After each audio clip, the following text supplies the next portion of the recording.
Shalom, Shalom Aleichem Beshem Hamashiach. Nah, kali ini saya ingin bicara tentang sejarah. Sejarah adalah sesuatu yang sangat penting. Seperti yang pernah disampaikan oleh presiden pertama kita, jangan meninggalkan sejarah. Nah, tentu ada banyak manfaat kita belajar sejarah.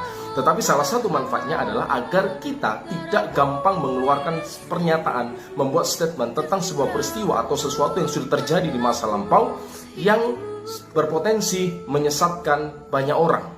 Seperti yang bisa kita lihat dalam video di atas. Kemana Kristen? Belum ada Mbak, 325 Masehi ntar Pak. Dengan Konstantinus nanti, di konsili Nah, Nisea. tentu video di atas salah sama sekali secara historis, sebab tidak sesuai dengan kenyataan atau fakta yang ada.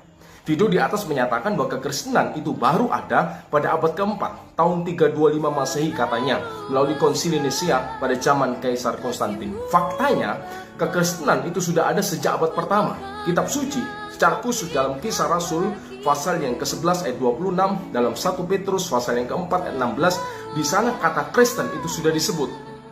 Kata Kristen itu berasal dari bahasa Yunani Christianos, artinya adalah pengikut Kristus, murid-murid Kristus. Dan ini sudah disebut dalam kitab suci, di mana Kisah Rasul, surat Petrus yang pertama, itu sudah ditulis sekitar tahun 60-an. Tentu jaraknya sangat jauh dari tahun 325 Masehi. Terlebih kalau kita melihat catatan sejarawan abad pertama, seperti misalnya Flavius Josephus, ia seorang sejarawan Yahudi. Ini bukunya. Josephus bukan seorang Kristen. Ia seorang sejarawan, ia menulis tentang orang-orang Kristen yang percaya kepada Yesus. Sejarawan lainnya, ada Plinius, ada Tacitus. Ia adalah seorang sejarawan non-Yahudi yang hidup di abad pertama. Nah, fakta-fakta ini jelas mementahkan pernyataan di atas yang menyatakan kekristenan baru ada pada abad keempat. Yang kedua, Kaisar Konstantin atau konsili Nisea tahun 325 itu bukan konsili yang diadakan untuk mengesahkan atau untuk melahirkan agama Kristen. Tetapi konsili itu diadakan oleh gereja untuk menegaskan ajaran iman Kristen waktu itu yang melawan ajaran sesat yang diajarkan oleh Arius. Arius mengajarkan kana waktu lam yakun fihi. Ada waktu di mana kalimatullah itu belum ada. Kalimatullah itu diciptakan.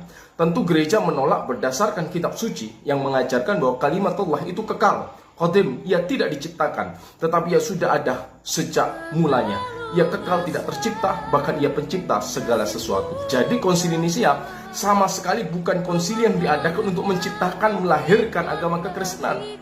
Sebab kekristenan itu sudah ada sejak abad pertama, sejak Yesus melayani di dalam dunia ini.